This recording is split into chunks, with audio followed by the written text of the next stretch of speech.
Saint Anthony's interior உங்கள் ஊரில் கிறிஸ்தவ தேவாலயங்களை அழகிய கலைநயத்தோடு கட்டிடக்கலையில் கை தேர்ந்தவர்களால் அற்புதமாய் அழகாய் தரமாய் நாங்கள் உருவாக்கி தருகின்றோம். தியோபிலஸ் 94429100. வணக்கம் சகோதர சகோதரிகளே, இன்னைக்கு நான் எங்க போய்கிட்டு இருக்கேன் அப்படின்னு பார்த்தீங்கன்னா, திருநெல்வேலி மாவட்டத்தில் பாளையம் கோட்டை மார்க்கெட் பகுதியில் இருக்கக்கூடிய புனித அந்தோனியார் ஆலயத்திற்கு தான் போய்கிட்டு இருக்கு. வாங்க போகலாம்.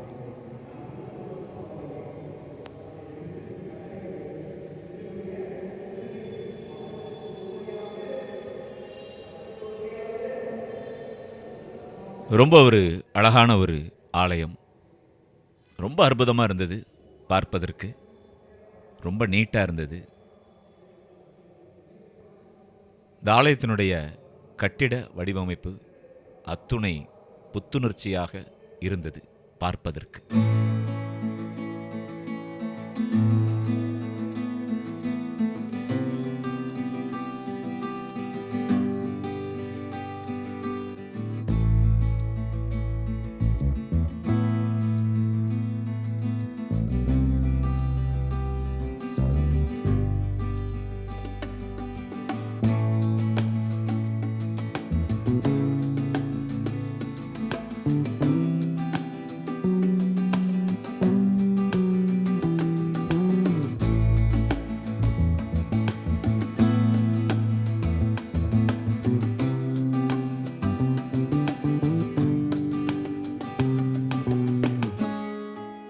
பாருங்க, ஆலயத்தினுடைய அந்த பீடம் எப்படி இருக்கு பாருங்க.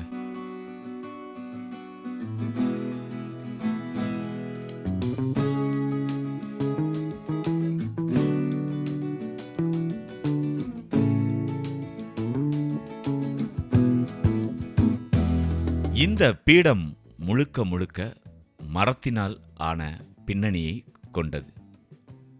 இது அந்தோனியார் ஆலயம், மாதா, ஆண்டவர், புனித அந்தோனியார் சொல்லி இந்த சிற்பங்கள் எல்லாம் ரொம்ப அழகா வைத்திருந்தாங்க.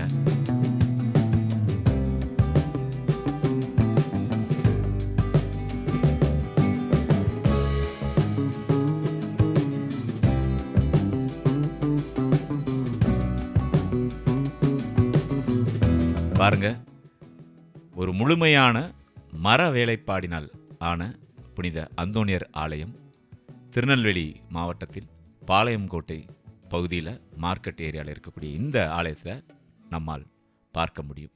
நல்ல ஒரு நேர்த்தியான அழகான ஒரு வடிவமைப்பு, ரொம்ப அற்புதமாக பண்ணியிருக்கிறாங்க.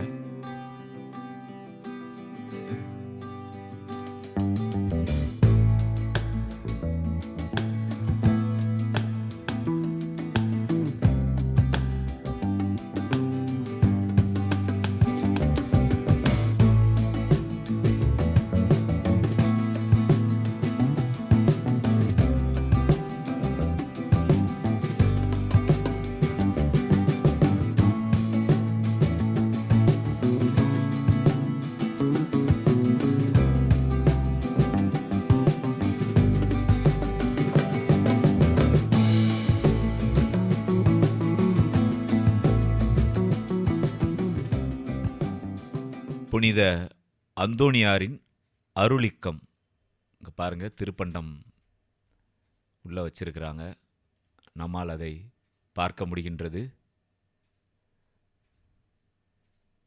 இந்த ஆலயத்துக்கு வந்தீங்கன்னா நீங்கள் இதை நேரடியாக பார்க்கலாம் நண்பர்களே. எத்தனையோ தடவை நீங்கள் திருநெல்வேலிக்கு வருவீங்க. திருநெல்வேலிக்கு வரும்பொழுது கண்டிப்பாக அந்த பாளை மார்க்கெட்டு வழியாகத்தான் நம்ம மற்ற இடங்களுக்கு போவோம் இல்லையா? அப்போ நீங்கள் பாளை மார்க்கெட்டுக்கு வரும்போது இந்த புனித அந்தோனியாரின் ஆலயத்தையும் அந்த ஆலயத்தின் அழகையும் ரசித்து செல்லுங்கள்.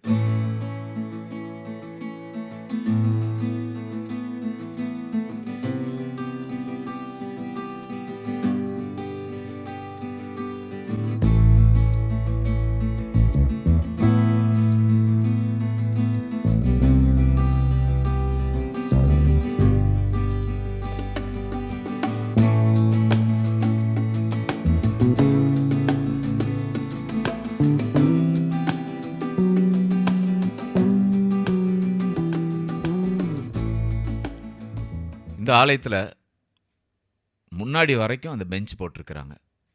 வழக்கமாக நிறைய ஆலயங்களில் பின்னால் வந்து அந்த பெஞ்ச் போட்டிருப்பாங்க. முதியோர்கள், வயதானவர்கள், அந்த உடல்நலம் சரியில்லாதவர்களுக்காக அந்த இருக்கைகள் வந்து பின்னால் போட்டிருப்பாங்க. இந்த ஆலயத்தில் நம்ம முன்னால் அதை வந்து பார்க்க முடிந்தது. ஒவ்வொரு புனிதர்களுக்கான சிறுபங்கள் இந்த ஆலயம் முழுக்க வச்சிருக்கிறாங்க. எல்லா புனிதர்களையும் நம்ம வந்து பார்க்கலாம்.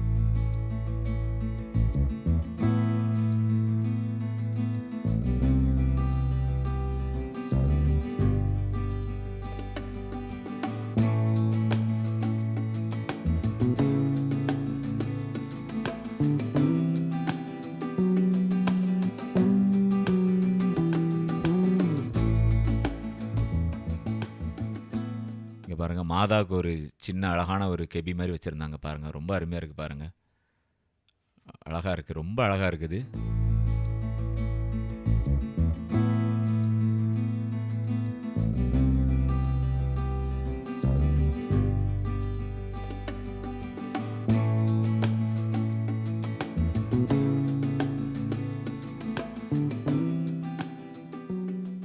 இந்த ஆலயத்தினுடைய தோற்றத்தை பாருங்கள். சுற்றி புனிதர்கள் ரொம்ப அழகாக வச்சுருக்கிறாங்க பாருங்கள். இந்த நாற்காலிகள்லாம் வந்து பெஞ்செலாம் முன்னாடி வரைக்கும் அப்படியே போட்டிருக்கிறாங்க. நல்லா இருந்தது இந்த ஆலயம் பார்ப்பதற்கே. நல்லா வெளிச்சமாக, மனதிற்கு அமைதியாக. ஆலயம் என்றாலே மன அமைதி தான். அந்த அமைதி இந்த ஆலயத்தில் நிறையவே பார்க்க முடிந்தது நண்பர்களே. அற்புதமான ஒரு வடிவமைப்பு, ரொம்ப அழகான ஒரு பெயிண்டிங், எல்லாமே ரொம்ப சிறப்பாக வந்து பண்ணியிருக்கிறாங்க. பாளை மார்க்கெட் பகுதியில் தான் இருக்குது. இங்கே பாருங்கள், ஆலய வளாகம் தான் பாருங்கள். மரங்கள்லாம் வைத்து ரொம்ப அழகாக இருக்குது. இந்த பகுதியில் இந்த ஆலயம் நல்ல பிரபலம் வாய்ந்தது. தூய சவேரியார் ஆலயம் போன்றே இந்த புனித அந்தோனியாரின் ஆலயமும் நல்ல பிரபலமான ஒரு ஆலயம்தான். அங்கே பாருங்கள், அங்கே ஒரு சின்ன ஹால் இருக்குது. அதில் ப்ரேயர் நடந்துகிட்டு இருந்தது நான் போகும்போது. இங்கே மேலே பாருங்களேன், எவ்வளோ அழகாக பண்ணியிருக்காங்க பாருங்கள். ஆண்டவர் போதிக்கிற மாதிரி சீடர்கள், மக்கள்லாம் இருந்து அதை கேட்பது போன்ற ஒரு காட்சி. அதே மாதிரி தான் இங்கே வந்து உள்ள ஒரு பிரதர் ஒருத்தருங்க வந்து ப்ரேயர் பண்ணிகிட்டு இருந்தாங்க. நிறைய மக்கள் உட்காந்து அதை கேட்டுட்டு இருந்தாங்க. அது ஒரு ஜெப கூடாரம் மாதிரி தான் கான்செப்ட். ஆலயத்தினுடைய முன்புற தோற்றம் பாருங்கள், எவ்வளோ அழகாக பண்ணியிருக்காங்க. நடுவில் புனித அந்தோனியார் மேலே இருக்கிறாரு, கீழேயும் பாருங்கள் அதிலே அந்தோனியார் இருக்கார்.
ஆலயத்தினுடைய கோபுர தோற்றம் பாருங்கள், சைடு ஆங்கிளில் அழகாக இருக்கு.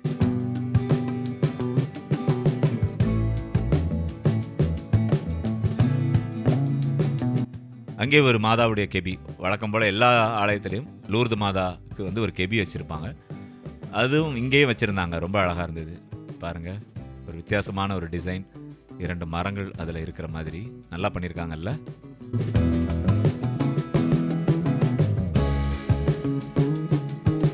பாருங்க, அந்தோனியார் தனது நண்பரான டிசோவின் வீட்டில் தங்கியிருந்த இரவில் கண்வழித்து ஜெபித்து கொண்டிருக்கும் போது பேரொளியுடன் குழந்தை இயேசு காட்சி கொடுத்தார். அந்த புதுமை நடந்த காட்சி இது. இங்கே பாருங்க, இப்படி ஒவ்வொன்றும் என்னென்ன புதுமைகள் உண்டோ அந்த புதுமைகள் எல்லாமே வந்து இங்கே காட்சியகப்படுத்தியிருக்காங்க. நீங்கள் வந்தீங்கன்னா இதெல்லாம் வந்து நீங்கள் பொறுமையாக நீங்கள் பாருங்கள்.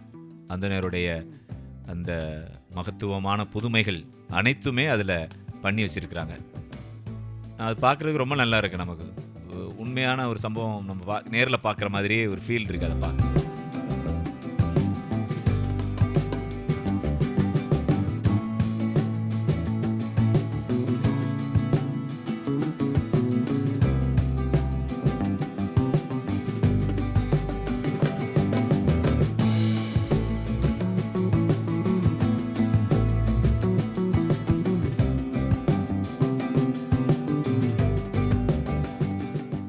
பாருங்கள் திருப்பலி நேரம் எல்லாம் வந்து கொடுத்துருக்குறாங்க. புனித அந்தோனியார் மறைமாவட்ட திருத்தலம் இது. நீங்கள் இந்த பகுதிக்கு வர்றதுக்கு நீங்கள் தூத்துக்குடியிலேருந்து வந்தீங்கன்னா நம்ம சமாதானபுரம் அதில் இருந்து கரெக்டாக பாளை மார்க்கெட்டுக்கு அந்த பேருந்து போகிற நேரத்தில் அந்த கார்னர்லேயே நீங்கள் இறங்கிடுங்க. இறங்கிட்டிங்கன்னா நடந்து போகக்கூடிய தூரம் தான் புனித அந்தோனியார் திருத்தலம் இருக்குது. ஸோ வந்தீங்கன்னா நீங்கள் பார்க்கலாம். சரி நண்பர்களே, நம்ம வீடியோ இது வரைக்கும் பார்த்துருப்பீங்க. மறக்காமல் சப்ஸ்கிரைப் பண்ணிடுங்க. இது வரைக்கும் சப்ஸ்கிரைப் பண்ணாமல் இருந்தீங்கன்னா பண்ணிடுங்க. மீண்டும் மற்றும் ஒரு பதிவில் உங்களை சந்திக்கும் வரை உங்களிடமிருந்து வணக்கம் கூறி விடைபெறுவது உங்கள் அன்புக்கு சொந்தமான அன்பு அறிவிப்பாளர் ஆர். ஜூடு. வணக்கம் அன்புள்ளங்களே.